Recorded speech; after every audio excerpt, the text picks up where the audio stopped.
Greetings, everyone. Pete Pardo here from Sea of Tranquility. Welcome to another edition of Ranking the Studio Albums. Today we're going to look at the studio output of U.S. rock act, call them what you want, hard rock band, sometimes prog band, sometimes pop band, all together really, really great band as far as I'm concerned, Styx. All right, so this is just the studio albums. These are not live albums, not compilations, not covers albums, just the live albums. So we're going to start, as I always do, from my least favorite to my absolute favorite. I would say with Styx, I like a good chunk of their discography quite a bit. There's a couple of albums that are real spotty, in my opinion, that have their own share of really strong tunes, but kind of spotty albums. Those are the ones you're going to hear about first. So, of course, the objective of these shows is to just kind of talk about the band and the albums and to get your rankings as well, okay? Because, of course, these are just my rankings. These are how I rank them. We all hear things differently. So the most important thing is that we talk about the band, talk about the albums, and why we love the ones we love so much, right? So let's get started. I'm going to start off at the bottom of the barrel. Again, not an awful album, but not a great album either. Edge of the Century, one of their 90s albums. Okay, this one here is without Tommy Shaw. This is with Glenn Burtnick in the band. Handful of strong tracks, a handful of poppy kind of blah. But, for those who like the kind of the ballads and the pop stuff the band did, a couple pretty popular tunes on here, right? But, Show Me the Way and a couple others. But for me, I very rarely reach for this one. For me, it's my least favorite of all the Styx albums, okay? But a couple strong tunes on there. All right, next I'm going to go with Kilroy Was Here. A concept album that probably could have been a hell of a lot better, but I think Dennis DeYoung wanting to do kind of like a real kind of cheesy, glitzy Broadway-style presentation really did not work so well here. A couple of songs that I kind of like, Heavy Metal Poisoning is a pretty fun tune, I think. What else? Cold War I kind of dig. Don't Let It End, I guess is a good pop song. Mr. Roboto, kind of real cheesy, but kind of fun. I don't know. It's just, for whatever reason, another one of those Styx albums that I just don't reach for too much. I like a couple tracks on it. The rest of it, I don't know. I think it was becoming more about the Dennis DeYoung show at that point, and the rest of the guys were kind of, trying to figure out, hey, is this the direction we want to be in, right? Next up, I'm going to go with Brave New World. All right. Here we have kind of like the reunion of the classic lineup of the band back again. Decent album, okay? Maybe not classic Styx, but you got Tommy back in the band, and Dennis is still here, and all the other guys, JY and company.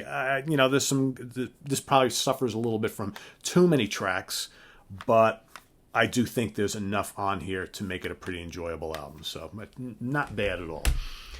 I actually like this album better. This is Cyclorama. This was the last studio album for a long time, up until the recent Mission from a couple years ago. And I remember when this first came out, I was like, it's okay. And then I kind of really never listened to it much. I have in recent years started to revisit this album quite a bit. And actually, I think it's a pretty strong album. Yeah, for all you folks who were like, sorry, no Styx without Dennis DeYoung. Well, you know what? I think they do a fine job on here without him. I think this is a, basically a Tommy, JY, and company album, obviously. Some good rock tunes on here. It's got a lot of cool Styx harmonies we know and love. Lawrence Gowan's got a nice presence on here as well. I just think it's a really good Styx hard rock album. Okay? Strong in my opinion. Next up, I'm going to go with Paradise Theater. Okay? Probably their last pretty strong album from the 80s, I think. Because I think Kilroy is a way step down from this. I think there's plenty to love on this album. I was into this quite a bit when I saw them. I tried so hard to see him on this tour. My father, because this was, I was not even driving yet when this came out, and I remember my father was like, you know what? If you really want to go see Styx, they're playing at the Meadowlands in East Rutherford, New Jersey. If you want to go, I'll buy us tickets. I'll take you, and I'll go with you. And I was like, really? It was a Saturday night. I was like, cool. So we went that Saturday morning when tickets went on sale to Ticketron. Remember Ticketron? You actually had to go and wait online to buy a ticket. There was no ordering online, all that kind of stuff. This was way pre-internet. And I remember we got like 5 or 6 people up to where to getting up there to the clerk, to the teller. And they're like, sorry, tickets are all gone. And we're like, oh, we had been there all morning. I was pretty devastated because I really wanted to see Styx because I was really into him at the time. Very early 80s here. But again, some strong stuff on here. Too Much Time on My Hands is a great tune. Snowblind, a bunch of strong tunes on here. I like this album. All right, next up, I'm going to go with Cornerstone. Again, an album when it first came out I was really into. And you know what? Forget Babe. I know most of us never need to hear that song again, but a huge hit for the band. But a lot of really other strong tracks. I absolutely love Lights. And you got Eddie and, Borrowed Time. A lot of Boat on the River. A lot of really, really strong cuts on this album. Never Say Never. Oh, such a great song. I've always been a big fan of this album. And I can thank my cousins, Linda and Ann, for turning me onto this band back in the late 70s. I remember when this first came out, they were like, you got to hear this. You got to hear this. And they turned me onto this, Grand Illusion, and Pieces of Eight all right around the same time. I was like, oh, life forever changed right there. So I'm a big fan. Next up, I'm going to go with the debut. Okay. Cheesy album cover. I know. I think the original LP had a different cover on it. I don't know. I only have the CD issue here, which is pretty lame. But you know what? I like all that kind of early Wood and Nickel stuff. I think it's really good. The band kind of trying to figure out what direction they were going to go in. Kind of hard rock and prog, a little bit of pop. Here, you got with the opening kind of classical rock movement. All right, movement for the common man. What do you got? Right Away. What Has Come Between Us. Best Thing. A couple of the really good tracks on here, I think. Quick Is the Beat of My Heart. Early stuff. No Tommy Shaw here, of course. John Korlewski on co-lead guitar with JY. JY sings a lot of the lead vocals on those first couple albums. Him and Dennis DeYoung. And Mr. C. Band still trying to find their way, but still a really good, I think, hard rock proggy album. All right, next up, I'm going to go with... I'm sorry, that was... that was first Styx album. Styx 2. It's the next one. I think this is stronger. I think each album early in their career, they would start to get a little better. This has got their first big hit, Lady, on it.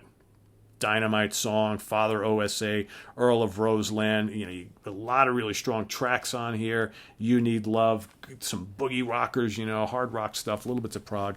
I dig this album, as I do, all their early stuff. All right, next up, I'm going to go with their latest album, The Mission. This, to me, was one of the greatest kind of return to form or just kind of comeback albums in recent memory.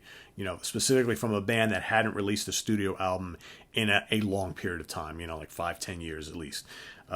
I think this is dynamite. It's a concept album, all right? Say what you want about the lyrical content. It's kind of like hokey sci-fi stuff created by Tommy Shaw, but I don't care. The tunes are memorable. The tunes rock. The little bits of pop that's on here are just absolutely addicting. There's plenty of prog on here. Just so many great songs. Locomotive.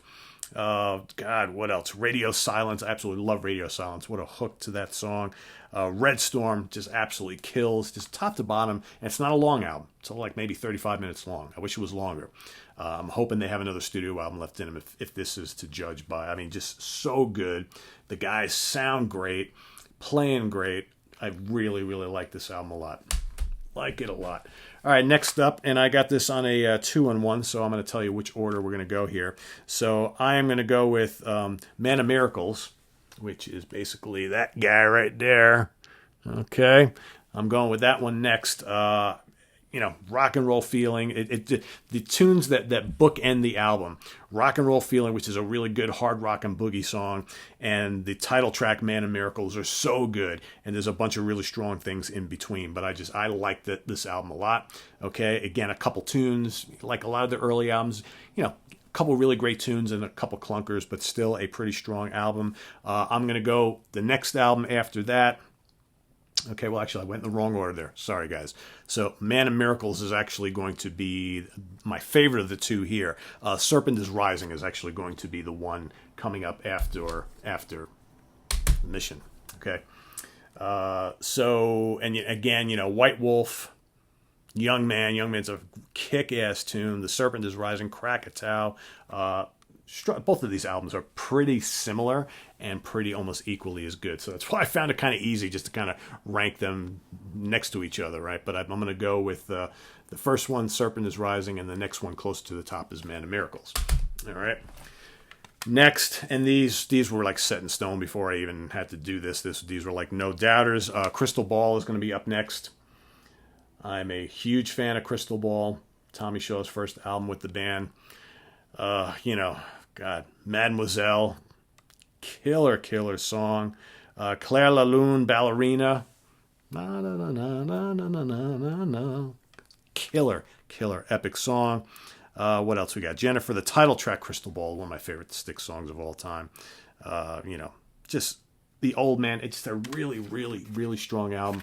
A great release with a brand new important member. Like if you go look at rock history where a band got an injection of new blood and that new blood turned out to be someone really important to the band. That's one of like the best debuts with an important new member in rock history for me. Love it. All right, next up, I'm going to go with what I got in the shirt. So sorry if I fake some of you guys out. No, Equinox is not my favorite, but it's near the top. Equinox, killer album. Sweet Madam Blue, come on, Light Up, Lorelei, Mother Dear, Lonely Child, Midnight Ride, for crying out loud, Born for Adventure, a really strong album. Okay, if it wasn't for the next two, this would definitely be my favorite Styx album. But the next two, and I kind of agonized. I've been doing this for a couple of years now. Styx has been a band that I've always loved since I was a kid, but even as I've gotten older, I've started to appreciate them even more. And most people who you talk to about Styx and about what their favorite Styx album is generally debate these next two. And over the course of my life being a Styx fan, these two have flip-flopped favorite, second favorite so many times I can't even tell you. But I think where I'm at here in 2020, I go by which one I listen to more now. Okay. And while I think that there's a couple of tracks on Pieces of Eight, which is my number 2, that I probably like better than maybe anything on The Grand Illusion, I think The Grand Illusion I listen to more, and I think top to bottom, for me, it's a stronger album because every cut is just so great. But there's a couple on here my favorite song of all time by Styx is on this album. So Grand Illusion is my number 2 favorite album by them. It's got Great White Hope, I'm Okay, Sing for the Day, Lord of the Rings. Come on. Queen of Spades is my favorite song of all time by Kiss. I think I've done that before in a previous Styx show. I've said Kiss instead of Styx. Sorry. Blue Collar Man, obviously a classic. Renegade, obviously a classic. The title track, Pieces of Eight, just absolutely spectacular. A killer album. A killer album that, for any of you who say that that's your favorite Styx album, hey, it was mine for so many years. And you know what? A couple months from now, it might be again. I don't know. But today, I'm going to go with The Grand Illusion. Just for me, this is Styx's full-on prog album. Okay, and there's just great songwriting on here.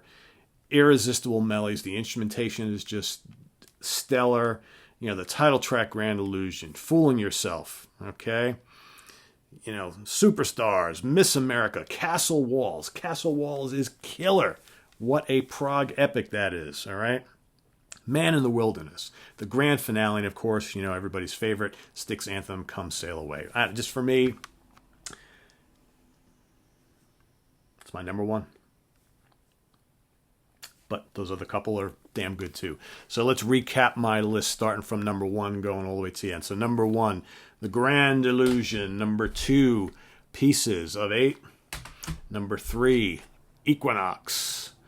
Number 4, Crystal Ball. Number 5, Man of Miracles. Number 6, The Serpent is Rising. Number 7, The Mission.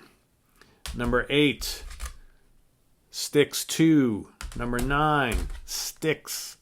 Number 10, Cornerstone. Number 11, Paradise Theater. Number 12, Cyclorama. Number 13, Brave New World. Number 14, Kilroy. And number 15, we're going to go with Edge of the Century. Okay? So, there you have it. Again, I want to hear how you rank the Styx albums. Studio discography. Let it go down below. All right? What's your favorite? What's your top 5? What's your top 10? Or rank all 15 of them. Whatever floats your boat. So, hopefully you enjoyed this little trip down Styx memory lane. I always like talking about Styx. This was fun. So visit us on the web at www.seaoftranquility.org. We're on Facebook. We're on Twitter. Of course, we're on YouTube all the damn time. So what's coming up this weekend? Well, all the shows that I have planned this weekend with all my guest hosts have all had to be postponed. Every single one of them. So that's what happens, right? So look for all the cool programming I was going to do with Butch Jones, Chris Allo, and Mike Antonelli in the weeks to come. It's just not happening this weekend, all right? It happens, guys. So, but tomorrow, got a great show for you tomorrow. I'm going to do ranking the albums, Rush and their studio albums. So that is coming tomorrow. You don't want to miss that. I don't think I have anything else coming tomorrow. We'll see. I might pop something else in tomorrow. We'll see. But so stay tuned for that, and we'll see you real soon. Take care. Bye-bye.